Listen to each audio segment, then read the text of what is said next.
All right, everyone, welcome to another 90 Day Fiance recap chat. This time we are talking before the 90 days.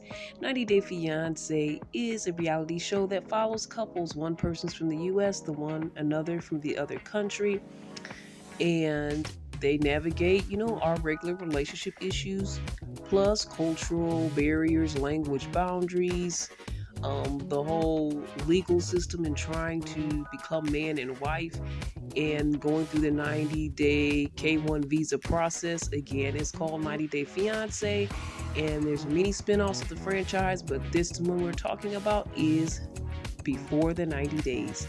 All right, let's get into these couples again as we do another recap.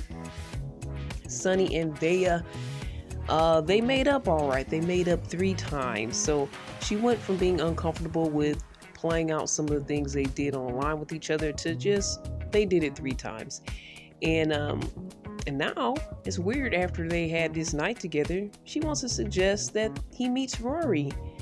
I think they picked the weirdest times to talk about these things. Like they talk about their issues or whatnot. Everything's going good, maybe too good at this point.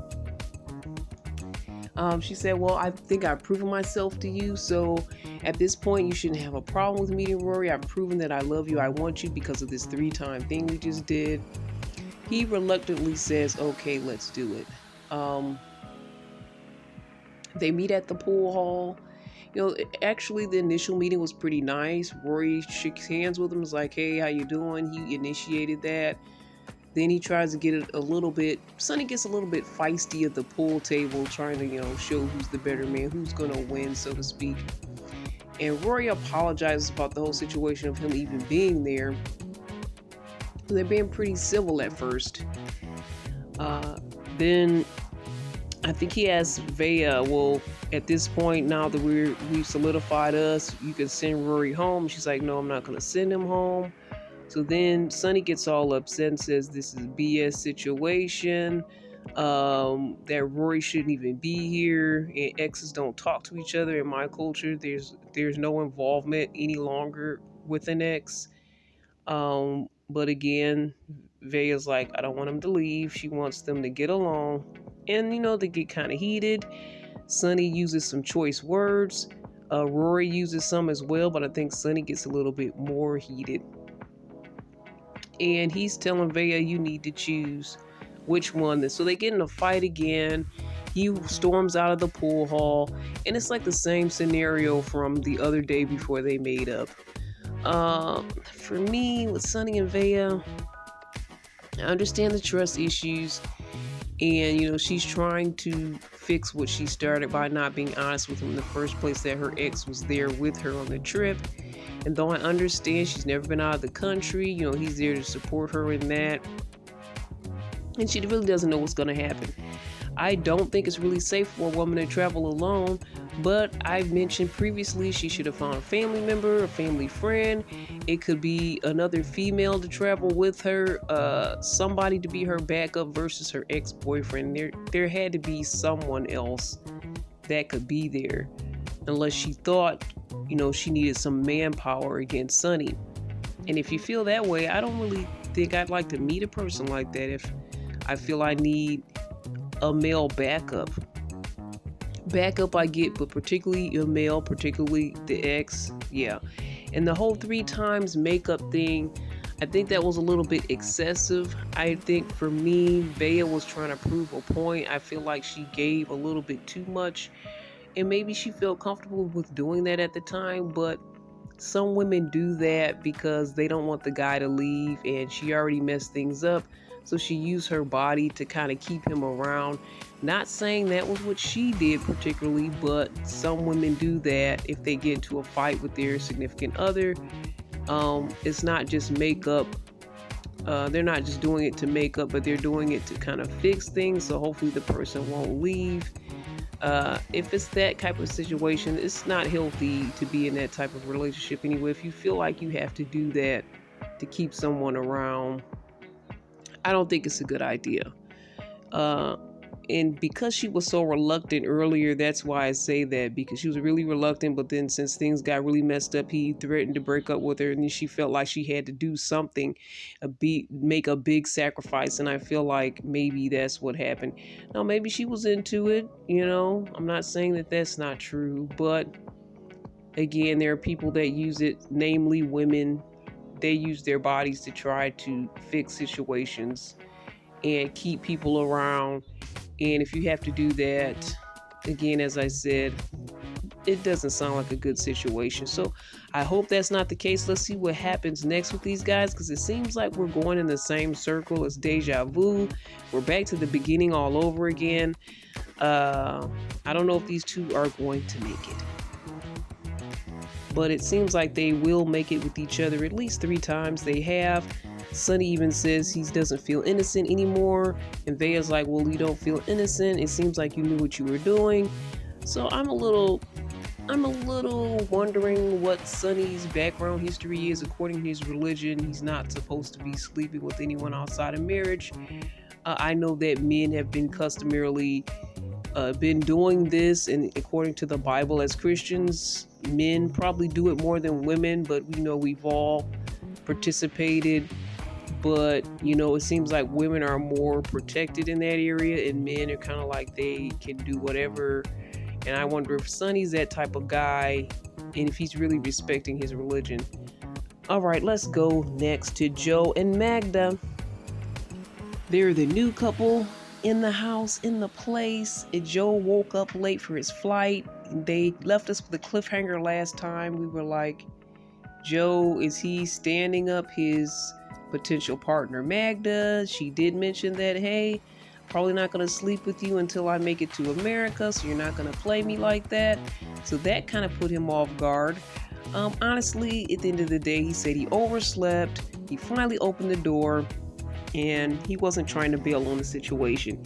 He's talking to the producers and everything, and he talks about poop a lot. This is the second time he talked about poop. He said go to the bathroom before. I said go to the bathroom before, but he said poop both times. I was trying to clean it up a bit, guys. So this whole flight situation is like a whole story in itself. He's got 10 minutes to get there. Rush. He's trying to pack all the stuff. He's talking to the producers at the same time. He's on the phone with her, and she asks, how did you oversleep? This is a serious thing. This is about us. How did you oversleep for this trip?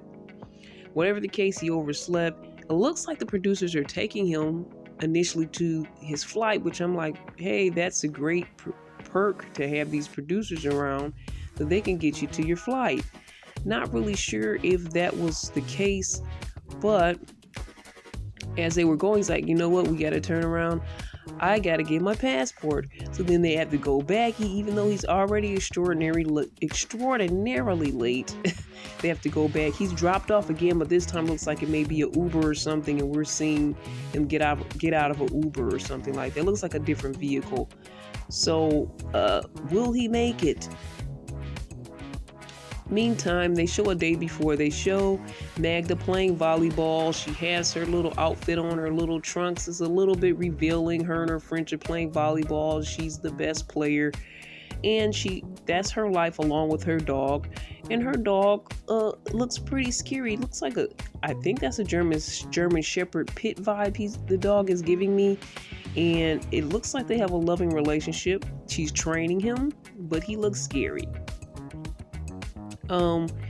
She's teaching him how to be friendly, but they asked, did he ever bite anyone? She said, yes, he bit my ex in the nether regions, and I believe the ex must have cheated at that point. But I think Joe should be scared of that dog. I would be scared. I mean, I would be very intimidated by that dog, and I would not like to overstep that dog. Forget the family and the parents and stuff. That dog alone would bring such fear that I would not like to overstep that dog. But Magda says she's 100% ready to get married. She's not pulling any punches. She goes to visit her mom on a Sunday and hanging out with mom. Mom says, be careful. You did have another relationship, which Joe doesn't know about. and she had met someone in Germany, moved there after 3 months. The person was cheating. And so she has like trust issues. So she's bringing that to the party. She's only 23. I believe he's 34 or 32, something like that. So when he finally gets there, guys, he did actually make the plane. They have a very passionate welcome. She runs up to him. She's kissing all over him. He picks her up. Her skirt goes up and they blur some things out. So that was a little bit excessive. I think she probably should have wore something else, another outfit, maybe not so short, or just didn't hop on him like that. I don't know. Whatever the case, I guess she had no problem with it. She did kind of mention something after he let her go. He's like, "Hey, you exposed me," but whatever. They were just happy at this point, and I could see it in their eyes. I could see the love. There's definitely a strong bond there, and hopefully it's love, and hopefully Joe can step up and be the man that he needs to be for this young lady, because he does seem like he's come from the playboy side of life. She was cheated on, so he can't be that same guy. But from this point, I mean, I'm happy for them. They keep kissing. It's looks really sweet, and hopefully it's real, and hopefully it lasts. All right, let's go next to Brian and Ingrid. Brian picks her up for this special trip they're going on. He's still kind of perplexed by the mom that like kind of rejected him and didn't even want to talk to him at all. But at this point, they're moving on, enjoying themselves as they go on this big trip. She kind of talks about her parents, and how they still love her ex-husband. So she was married when she had her son. But before we get to even them going on the trip and starting out on the trip and her sharing the information while they're driving, he does buy Arthur a gift. I think that's how you say his name, or maybe that's the American way you say it. So he buys the little son a gift, has him hop up in the car and give him a hug for this gift. And I just see, buying his way into the heart of this little boy, buying his way into the heart of this family. I think that it can be a little bit excessive, a little too much. I mean, every time he sees him, he's going to buy him something. I can see if he bought him like a treat or a snack, but he's buying him toys every time he sees him. To me, it's just a little bit too much, overkill, weird. Like, what are you hiding, and what do you have to do? Why do you have to buy people's love? I feel like on some level he's doing that. And he's going to take her to this amazing trip, which I'm sure he's paying for that. So it's just in the back of my head, is he trying to buy his way into this family? He's saying, we need to solidify our relationship at this point. We don't have a lot of time. They go to Recife, Brazil. And Ingrid decided she wanted her own room. There was a whole issue the last time where he tried to go a little too far with her. She seemed to be willing to spend the night with him, but the things that he wanted to do, she was not willing to do. The acts that he wanted to perform, I'll say, she did not want those. And she didn't reciprocate those feelings, so there was an issue. The producers came and stepped in and everything, and it was like a rift between them for a short period of time. Then he was able to buy his way back into, I don't think he bought anything at that time, but he was able to get his way back into the heart of Ingrid. I understand, why she chose the separate room. He actually got an apartment where it is more, and because he is in a wheelchair, he got an apartment that is set up for his wheelchair use, and she's decided to get a hotel room. So they go bike riding, but because he's in a wheelchair, he can't really go bike riding traditionally. So, he becomes a daredevil. He uses a belt and ties it to her bike, and it looks kind of fun, looks kind of dangerous at the same time. I thought that was a little bit crazy, but I think he's really been trying to overprove that he can be just like any other person, and she doesn't have to deal with a lot or help him a lot, because she has kind of complained that she doesn't really want to be in the position where she has to constantly help him. And I understand where she's coming from. But we'll talk a little bit more about that as we continue this conversation. But uh, they have to get some type of coconut drink. I think it's a coconut drink. And it's looking fun. And look like they're having a good time after that crazy bike ride.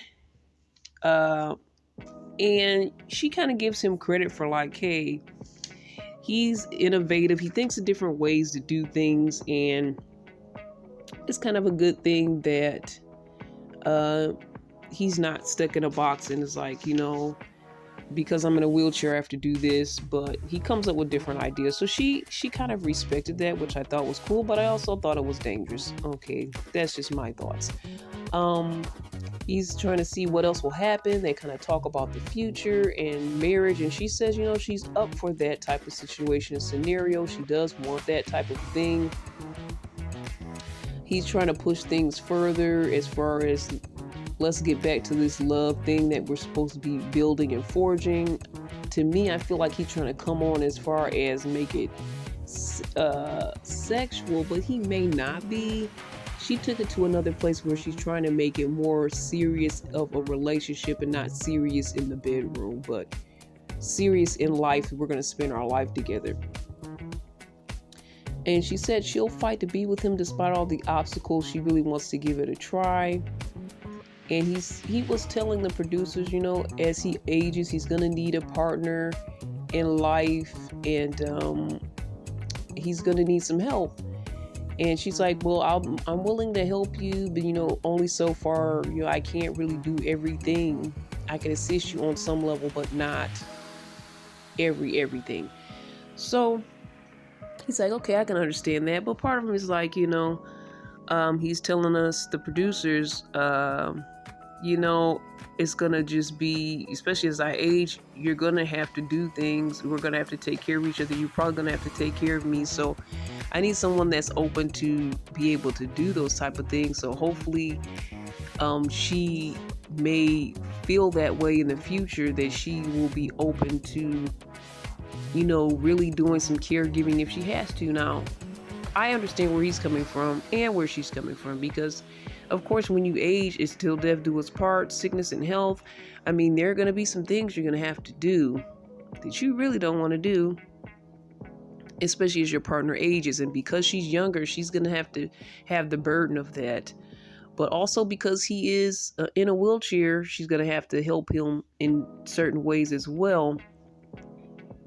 And I believe I mentioned that I was watching a podcast on YouTube where it was people that were in wheelchairs, and they were like a cool group of people, but they were like, hey, we don't want people in wheelchairs to be with us. We want people that can actually help us in doing things around the house and life.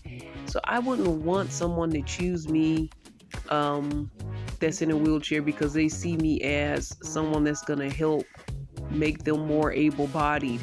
I'd like to be chosen because you love me, you want to be with me, and I'm willing to take some of the burdens of that if we have a real and true relationship. But if you're just choosing me because at some point you're going to need help, you need help now, you need assistance, and this is why you want someone, and you probably could just choose anyone that would do that, then that's not the type of relationship I would want to be in, as far as everything is put on me. Because I really don't think that's fair. But I do feel that if we're genuinely in love and we're going to assist each other in different ways in life, and we're both willing to take this journey together, great. But yeah, Ingrid does seem like she's a little bit reluctant as to, hey, I'm some of that stuff I'm not going to do. Again, I understand where she's coming from. She is younger. And at this point in her life, she probably doesn't. I mean, she's probably like, okay, maybe when we're in our 60s, I'm up to do things that we're going to have to do because we're old. But, and no offense, no ageism, but because we're older. But, at this point in my life, I'm not up to try to take care of you. I have a little boy. I have a certain idea what my lifestyle is going to be. And I don't know if I'm up for it. And he's like, okay, I'll work with you, but in the back of his head, he's like, I'm actually going to need someone that's up for this, because at the end of the day, that's what the situation is going to be. So maybe she will bend on that if he really levels with her, and maybe she won't, and maybe she's just not the person that's going to be able to take that journey with him. And I don't fault her. I don't feel like she is supposed to do it just because he is in a wheelchair. I think she should respect him and talk to him and leave him if she must, if she can't do it, because she's wasting his time otherwise.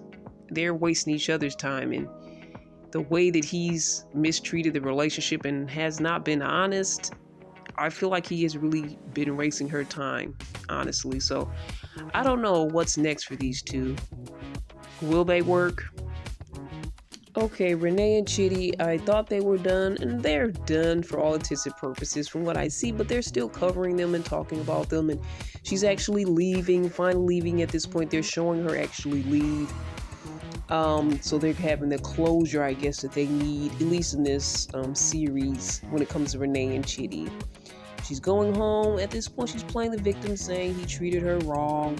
She blames his sister for her dark energy. She said she saw him outside the hotel.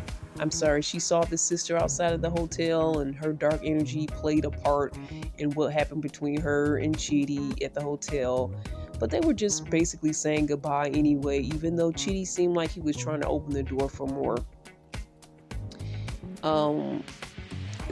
I guess he was giving her parting gifts and wanted to say goodbye in a different way, but part of me feels like he was holding out hope that he could make that work, though that was not said. He's the one that ended things, which I think he made a good decision, because Renee is too much all over the place. She places blame on people. She's angry at people. She takes things to the next level that really doesn't need to be.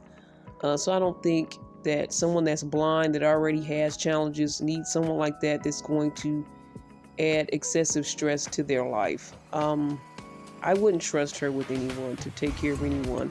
But I'm sorry, from what I've seen on this show. She basically said he was too weak. He still wanted her, but he was too weak to break from the forces that be, or whatever. And she arrives home, and her family's hugging her, and it's very beautiful. Her family looks very beautiful.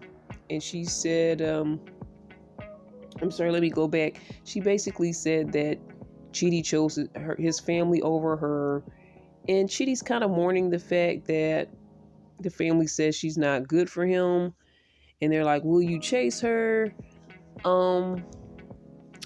I hope not, but the sister's like, yeah, I'm kind of glad that she's done, dust my hands off of this person, and I'm glad for her too. But Renee's saying to herself, Chitty's not the same person that I fell in love with. He's dead to me. She funeralizes him in her mind, and she says she misses him. She wonders if he will miss her. And so far, we just saw a little glimpse of the family talking.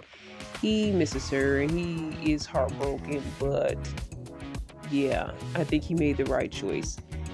But she's proud of herself for taking this step, taking this big trip alone, and trying to find love. So she's proud of herself. And again, her family welcomes her home. Her kids, she said her kids and her chickens love her, so at least she has that at this point.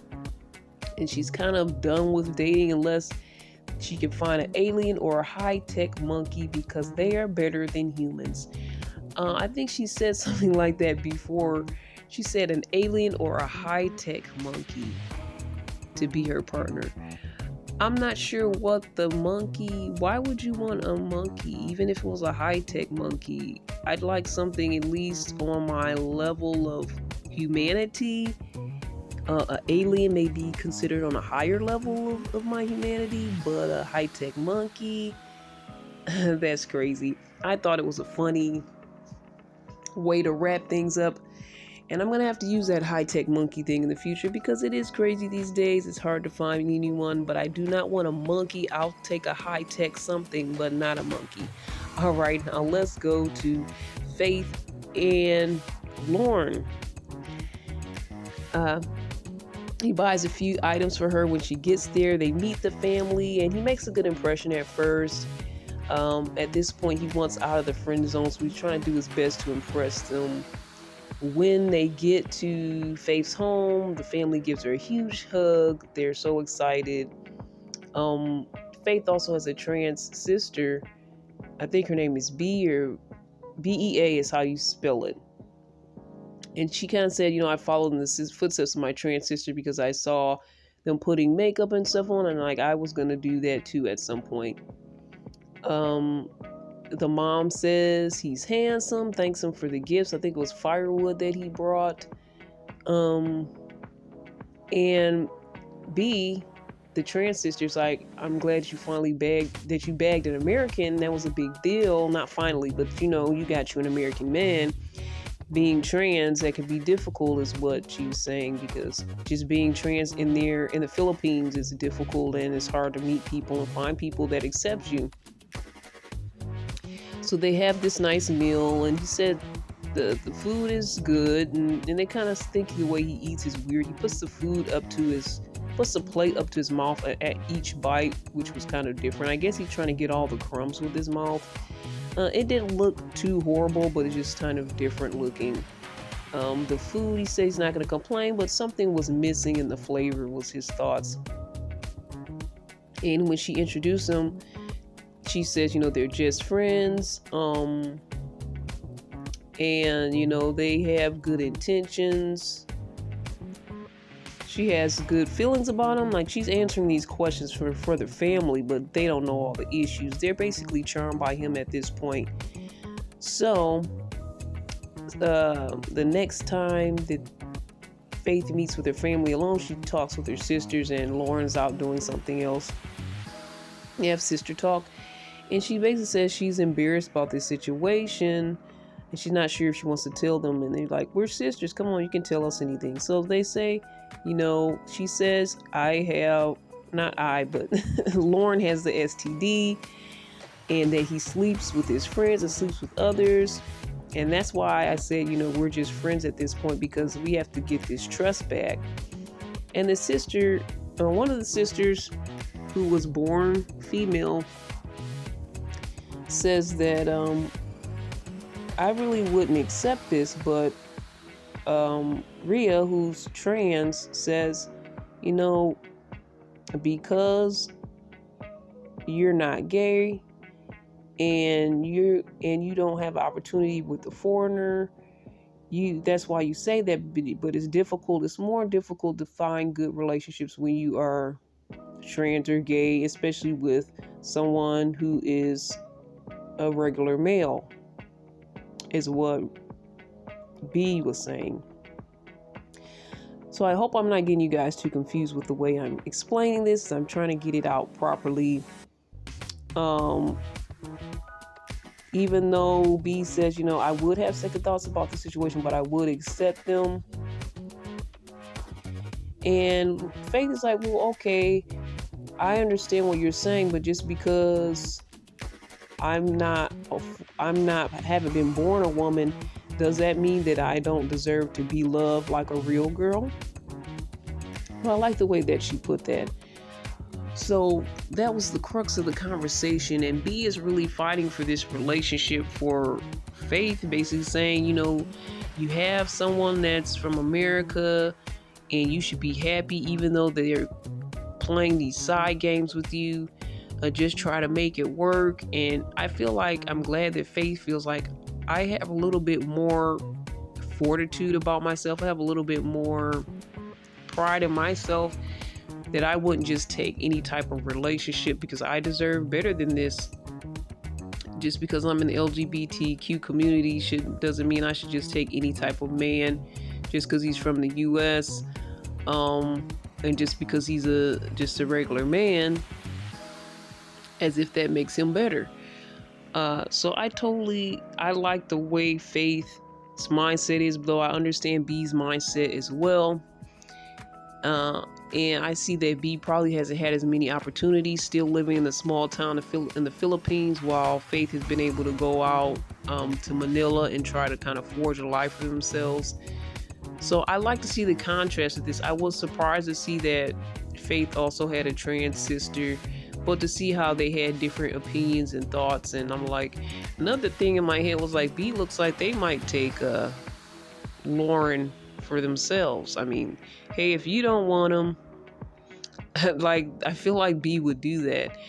Only problem, I don't know if they realize that how much Lauren is pretty much broke, and if they do go to the US, Faith is probably going to be making more money and taking care of the family or whatever they're going to do, because Lauren doesn't have a whole lot going on.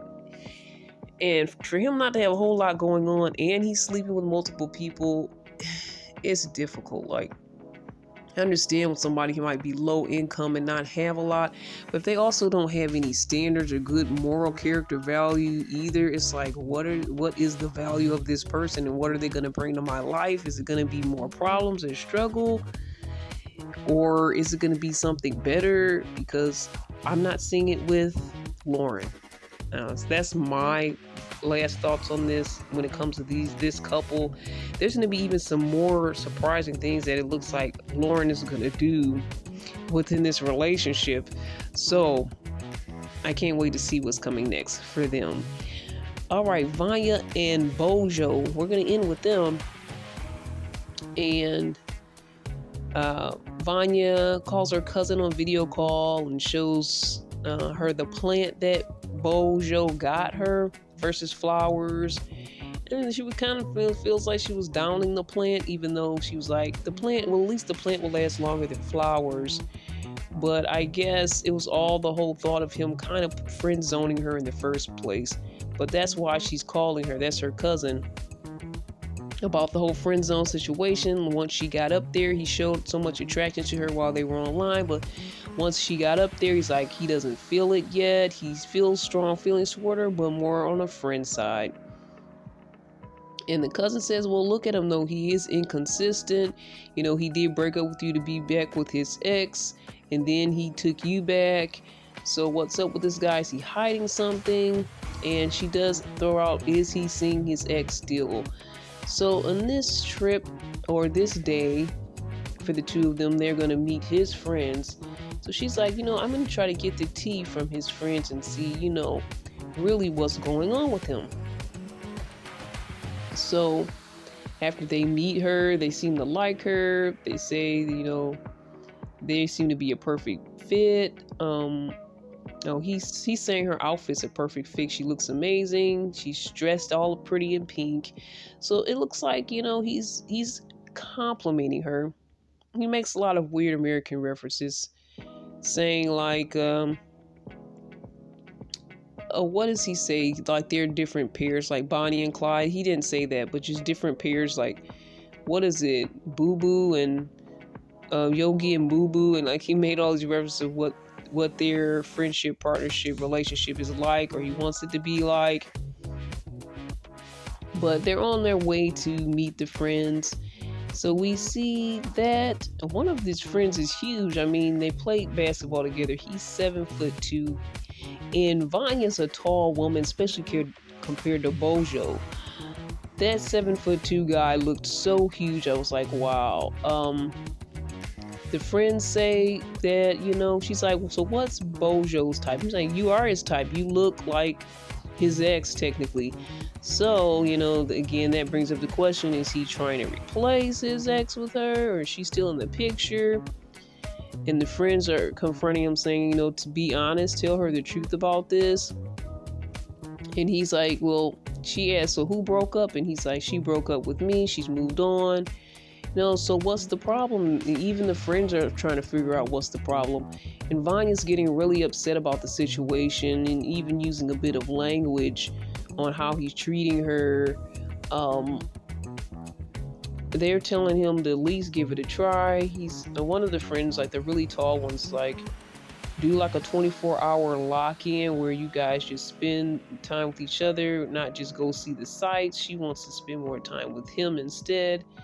And then she makes a reference saying, even the really tall guy gets me more than it seems like you get me, Bojo. I'm like, are you trying to make a play for that huge guy, Vanya? This isn't like the best thing if you're trying to make a play to be with Bojo, even though he seems a bit insensitive to her plight and her desire to be with them, I still feel like if you really want to be with that person, I wouldn't put another person in the scenario like that. But he's like, she's a little bit too rushy, she's too much, and she's getting really too mad in my opinion. Like, she was really blowing up, and if you're meeting somebody's friends for the first time, you want to have a little bit of cordiality. I understand being upset, but she acts like he owes her something. And she did take a big trip, but he doesn't owe her his heart.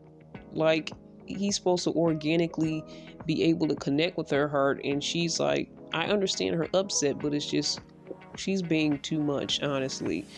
I can kind of see that at this point during this meeting.